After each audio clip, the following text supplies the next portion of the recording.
So, hello, I'm Njol, and one of my earlier PlayStation games were Army Man 3D. It was a fairly okay third-person shooter with a green plastic man that fit perfectly into the render logic of the time due to everything looking kind of plastic, due to the lack of details, texture, and, graphical fidelity. So, making plastic man fight other plastic man make perfect sense. So, the franchise is about the green man fighting the evil leader of the tan people, and each side has virtually the same units, and is only really a skin difference, until Sarge Heroes, where they had some unique hero characters. So, the biggest reason people remember the franchise these days is due to nostalgia. But nostalgia doesn't mean the games were actually that good. They were decent with some brilliant ideas. Take the first game, for example. It was a top-down-ish game with isometric, sort of. Yeah, isometric, I suppose it is. Point is, it was on a pre-rendered background where you control one man and have a team of more. Sometimes. But the character you control can roll, crouch, and go prone. And you need to dodge roll a lot in order to avoid tanks, mortars, airstrikes and such. Yes, you could call in airstrikes, but however, the control scheme was a child of its time, which means it's absolutely rubbish. Not to mention unbalanced in game design, where enemies would spawn in from absolutely nowhere, and you have to protect an ally, and the ally just instantly dies because the tank shoots a gun, and the gun kills anything with one shot if it hits, because allies cannot dodge roll or crawl. And AI is also kind of dumb, and the music is repetitive as all hell, even if it uses a nice collection of classical soundtracks nicked from war movies. Which is what the franchise actually is. A series of war game and war movie inspired levels where you play as one man known as Sarge in almost all the games. But when the PlayStation came around, they made a remake of the first game and called it 3D because it wasn't 3D. And for the time it looked fairly decent, if a bit primitive, with a lot of unused data, space issues, and somehow the vehicle were completely bonkers.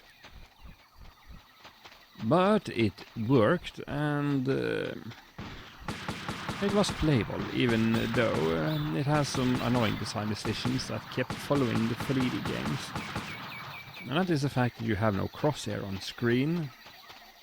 Auto-aiming is vaguely centered around if you line up your character with the one you're shooting at, you will probably hit. It still has some nifty extra details, such as driving over barbed wire will crush it. You can light the trees on fire, and if you run over someone, they will scream out in agony. And that you can melt people with flamethrowers, because plastic people somehow manage to figure out how to use napalm.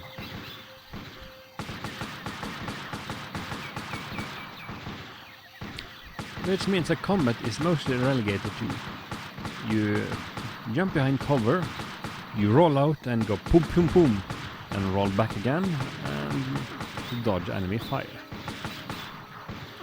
And that formula practically went unchanged for all of the other releases aside from Air Attack, which changes around because you are flying around in a helicopter. And you can't really dodge roll there. You can fly sideways and get annoyed by the infuriating last boss. So, yeah, plot-wise, well, you have the two colors fighting, then you have the blue ones, and then you have the grey ones. That's all over the place. And eventually this Plastro, the evil tad man, find out that you could get into our world and take things from there and use it over in the Army Man world, which means you can take toys from one world and use it in the plastic world. And if you stay for too long in the real world, you turn into a toy. Yeah, it's kind of weird. Reminds me a whole lot of the Toy Story movie. It inspired me to use potted plants to have a warfare with plastic soldiers in. It was kind of fun. So this is essentially an excuse to have you fight, for example, a giant laser shooting teddy bear in air attack. Now, despite the silly premise, they do take the whole war angle fairly serious.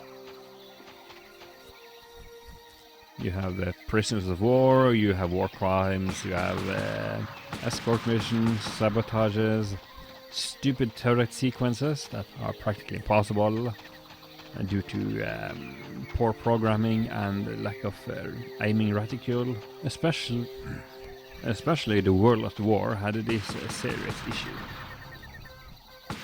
Amongst other things, there was a sequence where you need to sneak around and stabbing people in the back with your bayonet. And there was a sequence where you had to shoot down incoming airplanes with practically no draw distance, so you couldn't see them before it's too late. There was a sequence where you was on a patrol boat and had to shoot mines, and the controls were absolutely rubbish, and of course no aiming reticule. Sarge's Heroes, at least on the PlayStation, changed it up a bit by having you actually see what you're locked onto and making your health bar 10 times more beefy. Right? And of course there's a couple of weird outliners that also unfortunately uses the same stupid control scheme for aiming, such as Omega Soldiers, which only had one good thing going for it, an excellent intro cutscene that actually looked like they knew how to render for once. Yeah, the rendering CGI-wise is okay, but the graphical fidelity and the character model quality is all over the place depending on the title. So yeah, the game has issues with terrain, collision detection and moving around. The series have issues with aiming, with character movement and how intelligent people act, and how clumsy they are combined.